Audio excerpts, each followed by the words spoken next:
Nós vamos então para a palavra de Deus, que hoje se encontra em 1 Samuel, capítulo 27, já o finalzinho do livro, a última parte então do livro de 1 Samuel. E nós estamos desde o ano passado pregando 1 Samuel, então eu já estou praticamente, eu não sei quanto tempo, Eliseu, que nós estamos em 1 Samuel, mas eu acho que uns 8 meses, por aí, né? Já faz 7 meses esse ano, a gente começou ano passado, então por aí, entre 9 meses mais ou menos, então já está chegando no final, já vai nascer essa criança, vamos assim dizer, e nós estamos estudando a 1 Samuel nesse período, e tem sido muito gratificante. Essa é a última parte, o finalzinho, a última lição, onde Davi então se preparando para aquilo que Deus tem para ele. E a gente precisa notar quem são os personagens. Eu vou precisar só trazer vocês até o capítulo 27, que a gente está falando de 1 Samuel, e nós vamos falar dos 5 personagens. Quem são os 5 personagens de 1 Samuel? Os principais. Samuel, um deles muito bom, ok? Quem? Saul, ou como eu gosto de chamá-lo, de Shaul, né? Saul, quem mais? Davi. Agora eu quero ver vocês, os outros dois, né? Quem? Não, eu estou falando do livro inteiro. Os personagens, os mais importantes do livro inteiro, são 5. Jonatas não, ele é coadjuvante, muito bom. Alguém mais? Não, esse é 2 Samuel. Eli, coadjuvante também. Personagem Ana, Eli, coadjuvantes, Jonatas e outros. Vamos colocar aqui, gente, o próprio Deus. Porque esse aqui é um livro sobre Deus. Ele não é um livro sobre Samuel, ele não é um livro sobre Davi, ele não é um livro sobre Saul, e muito menos sobre nós, como nós podemos derrotar os nossos gigantes. Ele é um livro que mostra Deus no controle da história, Deus cuidando do seu povo, Deus trazendo segurança, Deus trazendo identidade para esse povo. Mas faltou um personagem. Israel, não é Abigail, coadjuvante também. Israel também não, de certa forma, ainda que eu não teria pensado em Israel, tá certo. E eu vou dar a dica para vocês. Nunca podem esquecer isso na vida. Quando estudarem 1, 2 Samuel, 1 Reis, 1 Crônicas, é o narrador. Tá? A gente não percebe muito, mas vocês notem que há um narrador e ele faz comentários. Falou, você viu tal coisa? Olha, isso aqui aconteceu por causa disso. Toda vez que o narrador fala em um livro histórico, é porque você tem o cerne da passagem. Você quer entender 1 Samuel? Você tem que olhar o ponto de vista de quem? Do narrador. Ele está transmitindo para nós uma mensagem. E quando eu estou lendo, o que o narrador fala no capítulo, geralmente isso conta muito. Então, a gente falou dos nossos personagens até aqui, né? Que é Deus, eu colocaria nessa ordem, tá? Deus, o narrador, Samuel, Saul e Davi. Então, ele segue muito essa ordem, então a gente pode olhar, e aí tem todos os coadjuvantes, eu acabei não colocando aqui. Quando a gente olha para 1 Samuel, eu tentei resumir o livro, um livro inteiro em uma frase, ou um pequeno parágrafo que diz o seguinte: a sobrevivência e segurança de Israel não dependem de um rei poderoso, mas de um rei cujo coração seja segundo o coração de Deus. Então, o cerne desse livro é um rei segundo o coração de Deus. Agora, surge a pergunta: o que é, então, o que é um coração de Deus? O que é ser um homem segundo o coração de Deus? E a gente pergunta, o que é coração? O que é coração? Fora o tum-tá, né? O coração. Não é esse, tá? Sentimentos. E a gente às vezes pensa, né? O meu coração, né? né? Não continua, né? Não continua, tal. E a gente vai pensando. E coração, gente, eu quero que vocês coloquem uma coisa na mente. Coração igual a desejo. Você quer saber o coração de alguém?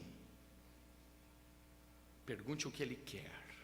Quais são os seus desejos? Onde está o teu tesouro? Aí estará também o teu coração, Jesus vai dizer isso. E toda vez que a gente vai falar sobre coração, não tem tanto a ver, por incrível que pareça, com os nossos sentimentos, mas tem tudo a ver com os nossos desejos. O que você quer, isso é o seu coração. Aí a gente entende muita coisa na vida. A gente entende os nossos filhos, a gente entende a nossa esposa, a gente entende. E agora, o que seria então, levando vocês, um homem segundo o coração de Deus? É o homem que deseja as mesmas coisas que Deus deseja. Esse é o homem segundo o coração de Deus. É o homem que faz a vontade dele. E Deus precisa então formar esse homem, e ele vai fazer isso nesse livro. O contraste desse livro é muito grande. Por quê? Porque você tem, primeiro, Samuel, esse primeiro homem escolhido que faz a transição do período mais terrível da história. Deus então intervém, levanta um homem, Samuel, e ele então tira o povo e ele começa a formar a identidade desse povo, e ele começa então a cuidar desse povo, e Deus cuida de nós, como ouvimos hoje na escola dominical, por meio dos seus líderes, Deus levantando homens, mulheres, pessoas fiéis ao Senhor, e ele faz isso todo o tempo. É a maneira de Deus cuidar de nós. E Deus levanta Samuel, ele realiza, só que o povo escolhe o seu próprio líder, e ele escolhe um líder que lhe agrada. Ele escolhe Saul, Deus o permite, e aí começa então o contraste do livro, né? Que é esse contraste de pesos e contrapesos entre Saul e Davi. E basicamente o livro vai andar desta forma. A gente vai encontrar esse contraste entre Saul e Davi. Saul, uma pessoa, ele imenso, alto, fala bonito, um político, guerreiro. Você tem Davi cuidando das ovelhas, sendo esquecido pelo próprio pai. E aí você vai fazendo toda a trama, e um vai subindo, vai descendo, eles se encontram, e aí você vai mudando até o final. Quando chegamos no capítulo 27, essa história já está no final. O próximo passo de Saul é o último. Ele vai consultar uma médium e ele vai morrer na batalha. É o último passo de Saul, capítulo 28. A gente está a um passo disso. Saul já aprendeu todas as lições, mas ainda faltava uma. E olha como ele começa então o capítulo 27. Imagine que a vitória está a um passo. Apenas um passo, e Davi começa assim. 1 Samuel 27. Davi disse consigo mesmo: pode ser que algum dia eu venha a perecer nas mãos de Saul. Portanto, não há nada melhor para mim do que fugir para a terra dos filisteus. Isto para que Saul perca de todo as esperanças e deixe de me procurar em toda a terra de Israel, e assim me livrarei das mãos dele. Davi se levantou, e com os 600 homens que estavam com ele, foi até Aques, filho de Maoque, rei de Gate. Então a gente tem aqui agora Davi, e ele precisava então aprender a sua última lição, de confiança, de fé. E eu quero começar olhando para esse cenário aqui dos bombardeios na Europa na Segunda Guerra Mundial, onde milhares de crianças órfãs foram colocadas em campos de refugiados, onde estariam seguras e alimentadas. Haviam vários daqueles bombardeios, os Zeppelins, chegando e bombardeando a cidade. A Inglaterra não ficou um prédio, nenhum prédio ficou inteiro durante essa época. No entanto, uma vez que muitas crianças haviam quase morrido de fome, não conseguiam pegar no sono à noite, pois temiam que quando acordassem, não teriam o que comer. Por fim, alguém teve a ideia de dar a cada criança um pequeno pedaço de pão na hora de dormir. Elas adormeciam segurando o pão e pensando: hoje à noite eu tive que comer e amanhã comerei novamente. Davi precisava aprender que a fé é o pão em nossas mãos, concedido por um doador confiável, como promessa de que sua provisão estará presente pela manhã. E a gente vai então seguir isso. Chegamos à divisão então final do livro, que é altamente dramática em seu conteúdo, apresentando de maneira tocante a remoção de Saul e a lição definitiva de dependência que Davi aprenderia. Deus então ensina, ele a ensina em um ponto muito baixo da vida de Davi, em sua jornada de fé, que uma vez mais recorre a meios enganosos para alcançar seus fins. No final das contas, Saul e Davi são duas pessoas muito parecidas. Mas Deus precisava então mudar Davi. E aqui, olhando para essa linguagem figurada, Davi então, ele desce num ponto profundo aqui da sua vida e um ponto muito baixo da sua vida de fé. E talvez isso aconteça conosco também. Nós estamos indo bem, nós estamos trabalhando as provações, de repente nós caímos na nossa fé e nós vacilamos na nossa fé. E eu preciso trazer o perigo disso. E embora, do ponto de vista humano, quando Davi diz consigo mesmo, o ardil montado por Davi tinha sido altamente bem sucedido, porque ele vai, Saul deixa de persegui-lo, e assim por diante, ela foi uma clara demonstração do tipo de autoconfiança que Javé teria que remover. E essa história, então, Davi vai até o território dos filisteus, inimigos de Israel, busca refúgio lá. E o plano dá tão certo que o próprio rei filisteu coloca Davi como seu guarda-costas pessoal. Então a situação fica muito difícil. E aí Davi se coloca, numa situação difícil, e aprender a confiar em Deus não é da noite para o dia. No caminho, somos tentados a mudar nossa identidade para agradar outros, e viver para agradar outros nos coloca em situações delicadas que comprometem nossa fé, e entramos em um ciclo muito perigoso. E é esse perigo que eu quero alertar a amada e querida igreja. Nesse caminho de confiar em Deus, a tentação vai ser justamente essa: mude a sua identidade. E o segundo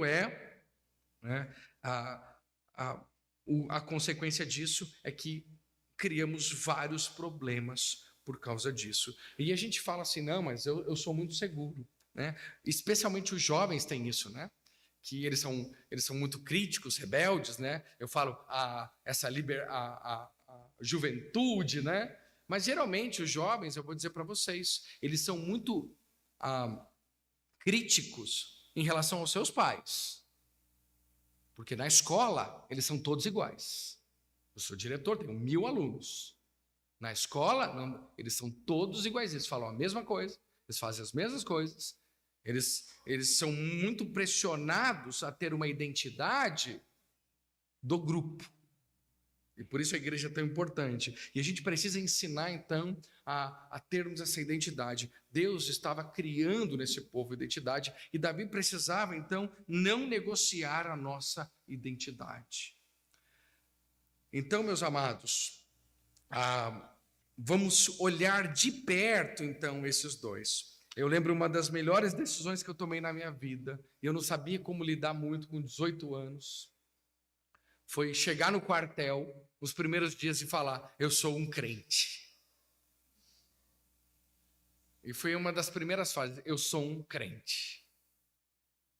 E isso me acompanhou até o final. A nossa identidade é algo muito importante. Nós não podemos esquecer quem nós somos. E aqui nós temos esse momento onde Davi se esqueceu de quem ele é. Ele se esqueceu dos seus valores, ele vai para o território filisteu, e ele começa uma série de problemas na vida dele. E ao vacilarmos em nossa fé, em nossa confiança em Deus, primeira coisa que vai acontecer: comprometemos a nossa identidade e nos colocamos automaticamente em enrascadas. Sabe, muitas das enrascadas que a gente passa exatamente por isso.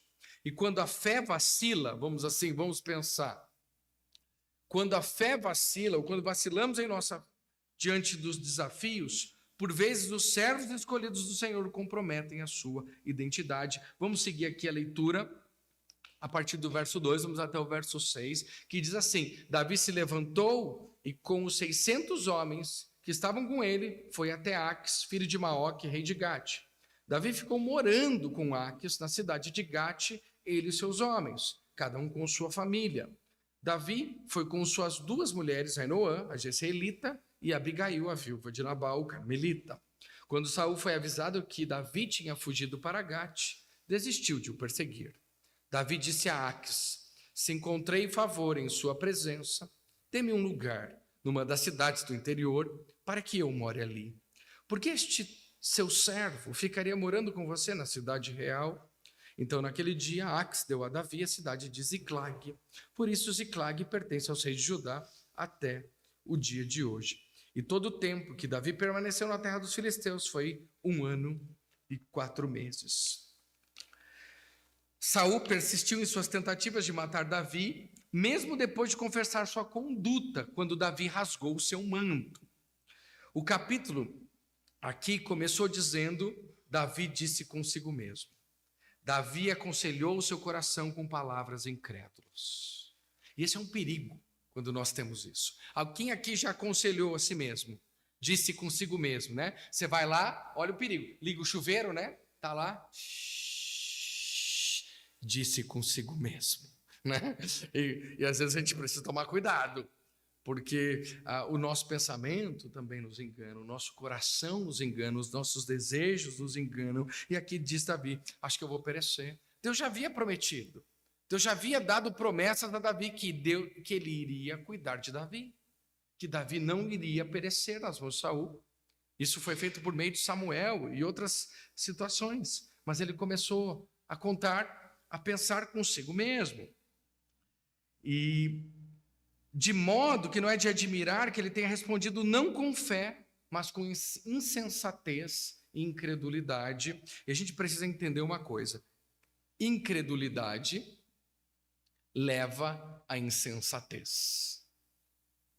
O fato de não confiarmos em Deus nos torna insensatos, não sábios. E aí há um grande perigo. A incredulidade de Davi foi vista na sua fuga de Israel. Não é o que ele diz? Portanto, não há nada melhor para mim do que fugir para a terra dos filisteus. Então a incredulidade foi vista na fuga, mas sua insensatez está no fato dele ter retornado à inimiga cidade de Gate. Vocês lembram que Davi já tinha ido para lá antes? Se a gente for olhar o começo da história, quando Davi fugia de Saul pela primeira vez, para onde ele foi? Para Gate.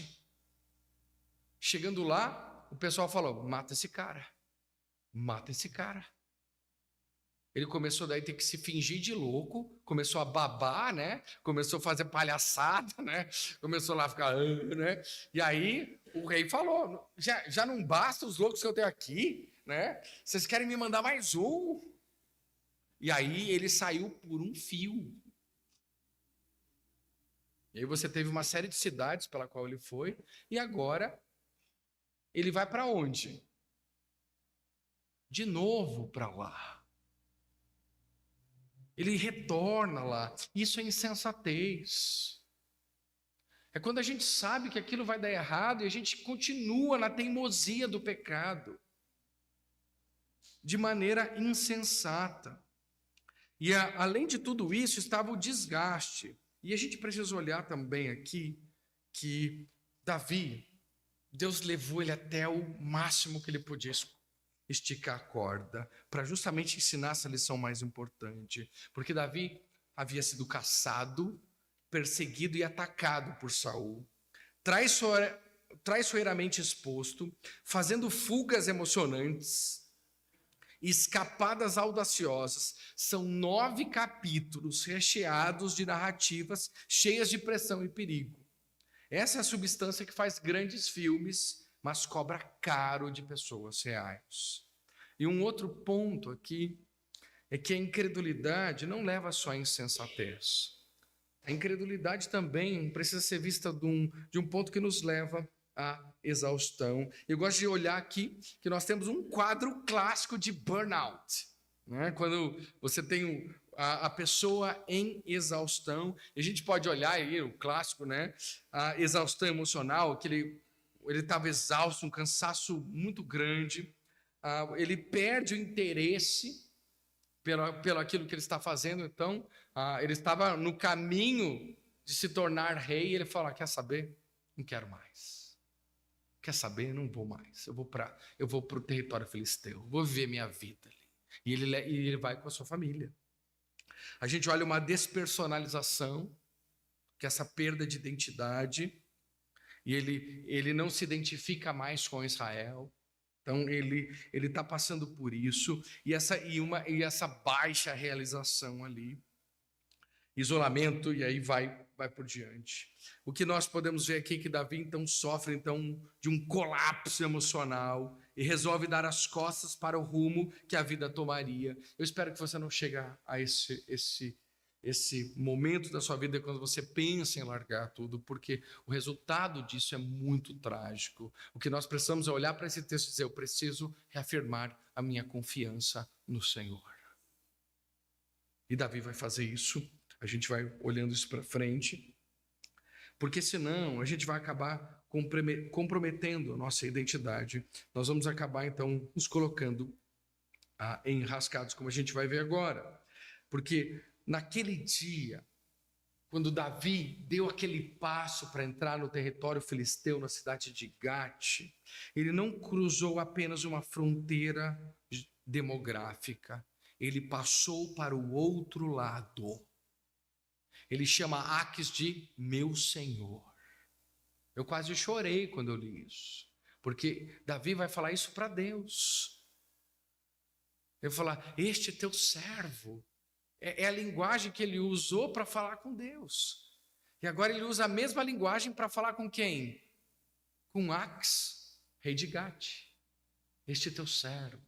E ele se coloca nessa situação, ele passa para o outro lado. E, meus amados, eu preciso dizer que é muito perigoso buscar refúgio longe de Deus.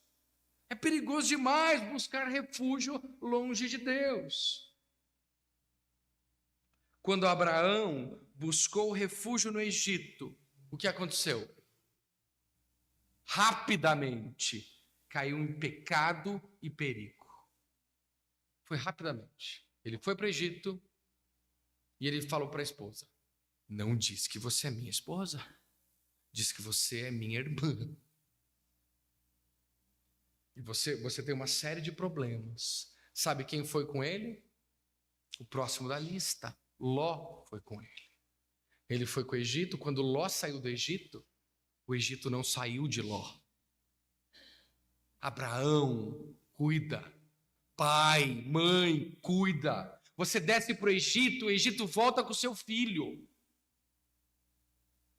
É perigoso demais a gente buscar refúgio longe de Deus. Perigoso demais. Ló destruiu a sua família ao levá-la para Sodoma. Ele olha Sodoma, ele vai até lá. Assim como o marido de Noemi, quando levou sua família para Moabe, no tempo de fome. É perigoso buscar refúgio longe de Deus. Os filhos de Jacó foram abençoados com alimentos dos celeiros do Egito, construídos pelo seu irmão José. Mas a permanência deles no Egito logo se transformou em quê? Escravidão. Logo. Só considerando esses exemplos da época, vamos assim dizer, não podemos esperar que a fuga de Davi para Israel, para o território filisteu, resultasse em bênção, assim como nós. Não tem como. No momento que a gente busca refúgio longe de Deus, a gente complica a nossa vida. E você pode pesquisar a Bíblia inteira, em vão, em busca de apenas um exemplo de israelitas buscando salvação fora da terra da promessa, recorrendo ao cuidado dos ímpios, que não os enrede em pecado e nas maldições da desobediência. Buscar refúgio longe de Deus é muito perigoso, porque nós perdemos a nossa identidade. Nós perdemos quem nós somos. Isso só vai nos trazer problemas. E é isso que nós vamos olhar agora nesse segundo e último ponto. Não está indo aqui não, gente. Será que desligou? Calma aí. Já falei 10 vezes isso, né? Aí. Porque quando a fé vacila diante dos desafios, por vezes os servos escolhidos do Senhor recorrem a medidas imprudentes que os colocam em situações delicadas. E aí a gente tem um pouquinho da história aqui. Davi não apenas compromete a sua identidade, mas seu exílio o obriga a recorrer a medidas imprudentes. Embora a sua matança dos inimigos de Israel provavelmente deva ser considerada de modo favorável, do ponto de vista do narrador, sua dissimulação é, na melhor das hipóteses, perturbadora. Vamos ler a partir do verso 7 até o final. E todo o tempo, 1 Samuel 27, 7, e todo o tempo que Davi permaneceu na terra dos filisteus foi 1 ano e 4 meses. Agora prepara pelo que vai vir. Davi ia com seus homens, e eles atacavam os Gesuritas, os Gersitas e os Amalequitas, porque estes eram os moradores da terra desde Telã, na direção de Sur até a terra do Egito. Quando Davi atacava aquela terra, não deixava com vida nem homem nem mulher, e tomava as ovelhas, os bois, os jumentos, os camelos e as roupas. Então voltava e vinha para junto de Aques. Quando Aques perguntava, quem foi que você atacou hoje? Davi respondia, ataquei o sul de Judá, o sul dos Jerameelitas e o sul dos queneus. Davi não deixava com vida, nem homem, nem mulher, para os trazer a Gate, pois dizia, para que não nos denunciem, dizendo, é assim que Davi fazia. Este era o seu modo de agir durante todo o tempo em que morou na terra dos filisteus.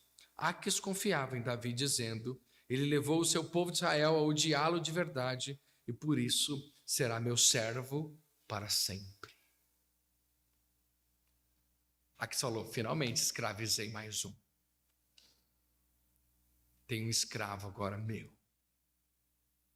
E esse 1 ano e 4 meses. Ainda que Davi não quebra sua promessa, ele não ataca Israel. E ele ainda, do ponto de vista narrador, protege as fronteiras de Israel. Ele pega bem o sul, protegendo as fronteiras, matando todo mundo. Mas ele faz isso de uma forma muito cruel, que mancha sua mão com sangue. Lá mais tarde, quando ele vai ser impedido de construir o templo, é porque ele tinha as mãos cheias de sangue. Dessa época. E esse 1 ano e 4 meses não deixava vivo nem homem, nem mulher, nem criança, nem ninguém. Ele matava todo mundo. Ele chegava numa vila, ele tinha que exterminar todo mundo, para que Aques não desconfiasse dele. Eu disse que esse ponto era baixo. E gente, depois que a gente sai, a gente começa a se enrascar, é ou não é? A gente começa a ter um monte de problemas aí. Davi foi brilhante e bem-sucedido, mas matou comunidades inteiras e mentiu a Aques no processo. Ele havia deixado seus princípios nas montanhas de Judá e colocado-se num canto em que engano e crueldade era o que o mantinham vivo. Não era Deus aqui que o mantinha, era ele próprio, e isso era perigoso demais. Agora a gente vai voltar para o trabalho, e a minha pergunta é, seus princípios vão ficar aqui hoje ou você vai levar eles com você amanhã? A gente tem que responder isso hoje, gente, não amanhã. Porque Davi deixou seus princípios lá nas montanhas, nas colinas de Golã, vamos assim dizer, e foi para a vida. E a gente não pode fazer isso. A gente vai para o trabalho amanhã levando exatamente tudo que a gente aprendeu aqui hoje. Eu não vou perder os meus princípios, eu não vou vender os meus princípios amanhã, eu não vou negociar o fato de ser filho de Deus amanhã. Eu não vou me amoldar ao mundo, seja os meus colegas na faculdade, seja os meus colegas de trabalho, seja o que for. Não, eu vou manter firme a minha identidade. Isso vai, ao invés de te tirar, de te colocar em enrascados, vai te tirar delas. A vantagem é essa. No momento que mantemos firme a nossa identidade, nós vamos fugir de problemas. O Ari não rouba. Não vamos colocar ele no esquema.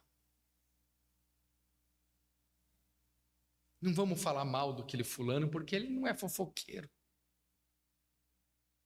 E a gente acaba se protegendo, ainda que você vai, talvez, ser execrado pelo fato de ser crente. Você não perde a sua identidade. Meus amados, isso coloca Davi numa situação tão delicada que a sua dissimulação, esse engano dele dá certo por algum tempo, mas funciona tão bem que Aques o convoca para o seu exército no devido tempo, e aí ele se verá numa situação entre a cruz e a espada, pois o rei de Gate espera que ele lute contra Israel. Somente a intervenção direta de Deus o livra de uma situação irremediável em que se encontra. Então, se a gente continuar, vou ler um pouquinho. E aconteceu que naqueles dias os filisteus se uniram seus exércitos, 28, para a guerra, para lutar contra Israel. E aí chegou o momento crucial. Fiquei sabendo que você irá comigo para a batalha, você e os seus homens. Então Davi disse a Aques: assim você saberá o quanto este seu servo pode fazer. Aques respondeu: por isso você será meu guarda pessoal para sempre. Uau! Que situação! Uma das piores. A gente não sabe e Deus intervém e o livra. Como que a gente vai aplicar esse texto, então? Vamos aplicar, gente. Então, a gente pode ver aplicação. Nós também podemos comprometer nossa identidade em situações de pressão. Mas precisamos nos apegar na fé que temos em Cristo e confiar nele.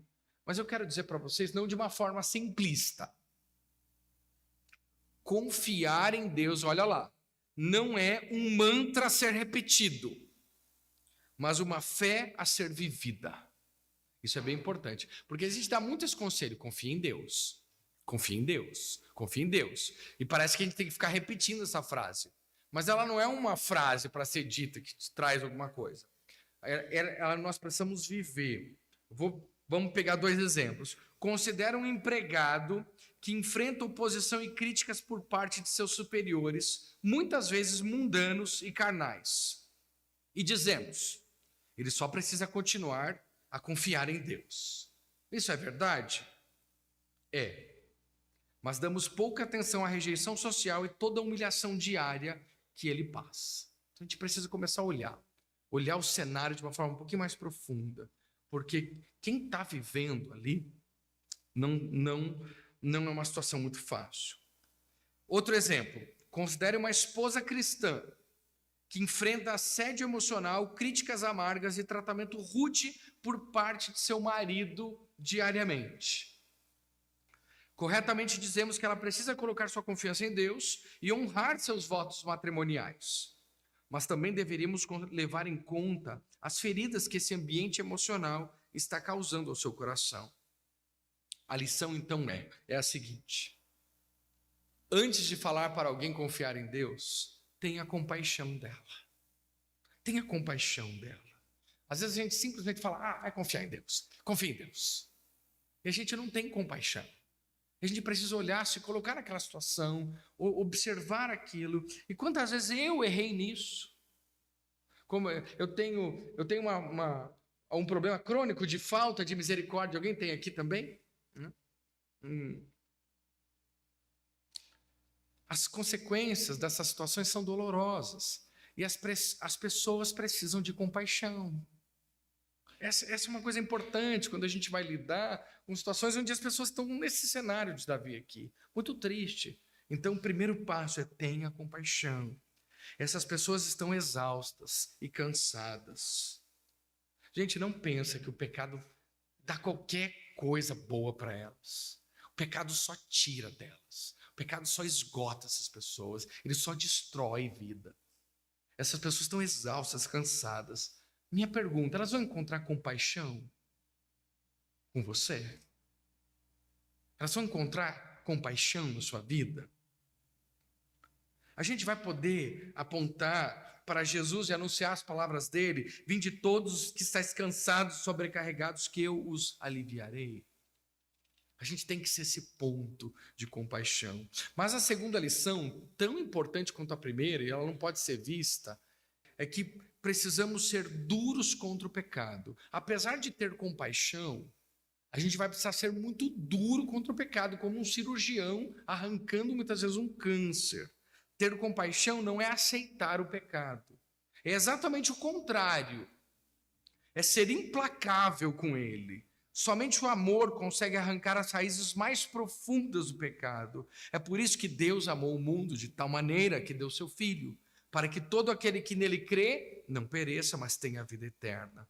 Cristo morreu para pagar os nossos pecados. Vamos voltar aqui ao nosso empregado assediado que mencionei anteriormente. Apesar de toda a nossa simpatia, há compromissos com sua função que ele não pode deixar de cumprir fielmente, especialmente aqueles que envolvem os seus valores. Ele ainda vai precisar continuar sendo um bom funcionário. Ele ainda vai precisar continuar ser honesto.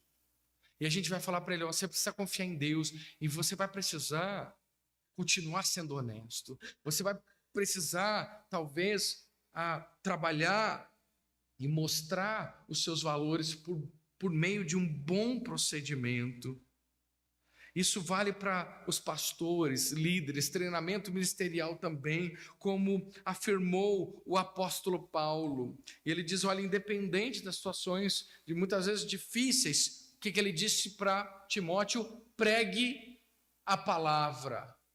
Esteja preparado, quer a ocasião seja favorável, quer não. Corrija, repreenda, encorajem com paciência e bom ensino, pois virá o tempo em que as pessoas já não escutarão o ensino verdadeiro, seguirão os próprios desejos e buscarão mestres que lhe digam apenas aquilo que agrada seus ouvidos. Mas você deve manter a sobriedade em todas as situações.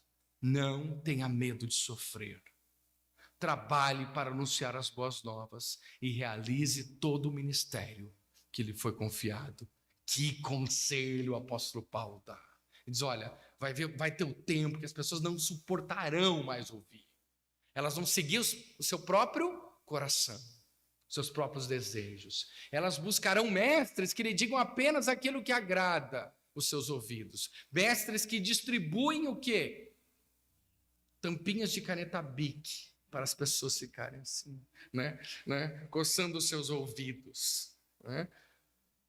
E ele está dizendo: não, vai chegar esse tempo, virá esse tempo, mas você deve manter a sobriedade. Você não tenha medo de sofrer. Você vai trabalhar para anunciar as boas novas. Você vai realizar todo o ministério que você tem que fazer. A gente não pode negociar os nossos valores, por mais que a pressão está chegando. É muito diferente do mantra confia em Deus. A gente precisa tornar isso prático. Quando a pessoa está passando por esses problemas, essa confiança tem que ser vista dessa forma, como Paulo fez com Timóteo. Isso também é verdadeiro sobre a esposa aqui emocionalmente atormentada, ou eu vou colocar aqui junto, tá? Aproveitando família, o marido desapontado. Às vezes a gente tem dificuldades no casamento, mas tomar medidas de prudência para melhorar ou administrar um relacionamento doloroso é uma coisa, mas buscar consolo no amor de outro homem ou de outra mulher, ou buscar um divórcio não bíblico, é cruzar a linha para a desobediência. Então nós não temos desculpa. Por mais que a situação esteja difícil, nós não devemos buscar nada, nenhum refúgio fora da palavra de Deus. Quando violamos nossos votos sagrados ou transgredimos mandamentos claros da palavra de Deus, cruzamos a linha entre a prudência e a insensatez do pecado, de modo que não mais estamos confiando no Senhor. E aí, a dinâmica, piedade versus pecado, geralmente é direta e coerente. E Deus estabeleceu alguns meios, de graça para fortalecer a fé do seu povo. E aí eu vou surpreender vocês. A quem mora a nossa confiança em Deus? Os meios de graça são mais simples do que a gente pensa. E eles são a palavra de Deus, a oração e adoração comunitária. Nossa fé enfraquece, nossa tendência ao pecado e a insensatez aumenta. Nesses momentos que estamos vacilando, eu vou dar 3 conselhos que são os mais simples do mundo, mas não é simplista. O primeiro deles é: se apegue à palavra do Senhor. É o momento de você ler os salmos, é o momento de você se apegar à palavra e parar de ouvir e parar de dizer consigo mesmo, mas dizer: assim diz o Senhor.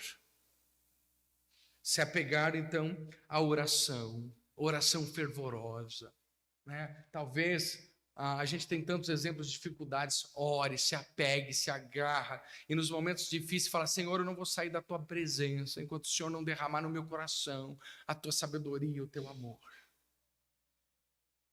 Oração fervorosa e adoração comunitária. E você chega lá: mas eu não estou com vontade para a igreja, mas é hoje que eu vou mesmo, vou cantar a plenos pulmões, né? E canta mesmo, adore o Senhor. Isso vai te retirar a insensatez do teu coração, isso vai te trazer uma confiança inabalável. Então ninguém aqui hoje tem mais desculpa, porque alguém está sendo impedido de vir aqui? Não. Alguém está sendo impedido de orar? Todo mundo tem uma Bíblia em casa? Levanta a mão, tem uma Bíblia em casa? Tem 2? Tem 3? Não tem mais desculpa, acabaram essas desculpas. A gente vai precisar olhar para isso.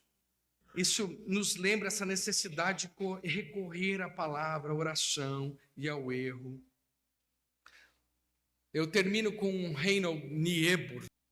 Ele fez um sermão, e esse sermão virou uma oração depois no grupo chamado Alcoólicos Anônimos. Eles acabam falando isso lá, mas isso foi parte de um sermão, e ele diz assim, obrigado lá, e ele fala uma coisa, eu gostei das palavras que ele usou nesse sermão: Deus, conceda-me a serenidade para aceitar as coisas que não posso mudar, e a coragem para mudar as coisas que posso, e a sabedoria para discernir uma da outra, vivendo um dia de cada vez, apreciando um momento de cada vez, recebendo as dificuldades como um caminho para a paz, e como Jesus, aceitando as circunstâncias do mundo como realmente são, e não como gostaria que fossem, confiando que o Senhor tudo fará se eu me entregar à sua vontade, pois assim poderei ser razoavelmente feliz nesta vida e supremamente feliz ao seu lado na eternidade. Meus amados, que isso seja a nossa verdade, que a gente possa ter esse tipo de confiança nos momentos de crise, nos momentos de dificuldade. Se apenas permanecermos em Cristo, podemos estar certos de que Deus nos salvará no fim, e até mesmo que Ele nos protegerá de acordo com sua vontade ao longo do caminho. Um casamento infeliz, desapontamentos na carreira ou mudanças ímpias na nossa cultura, política, educação, para citar algumas ameaças típicas à nossa felicidade, podem até nos causar ansiedade e angústia. Porém, se permanecermos em Cristo por meio de uma fé perseverante, como Davi deveria ter permanecido em Israel, podemos estar certos de que nos alegraremos no grande dia, quando todo o povo de Deus entrará na plena glória da salvação. É para esse dia que eu me preparo. Vamos orar. Querido Deus e nosso Pai, queremos aqui hoje olhar para esse momento tão difícil na vida de Davi, nos seus momentos finais, onde ele precisa renovar a sua confiança no Senhor, onde o Senhor precisa resgatar a sua fé, ensinar a lição mais importante, a lição de dependermos do Senhor em nossa vida. Assim, ó Deus, renovamos a nossa confiança no Senhor. Ó Deus, declarando que o Senhor, Tu és o nosso pão de cada dia. Declarando que precisamos do Senhor e de que podemos avançar e viver neste mundo caído. Ó Deus, na Tua presença e ao Teu lado. Assim, ajuda-nos, Senhor, a não perdermos a nossa identidade, pois somos chamados Teus filhos. Este é o maior privilégio que nós temos, sermos chamados, ó Deus, para a família de Deus, como teus filhos amados, não nos permita, ó Deus, jovens, crianças, adultos, perdermos a nossa identidade e nos colocarmos em situações que comprometem a nossa vida e a nossa fé. Assim renova a nossa confiança no Senhor e assim oramos em nome de Jesus. Amém.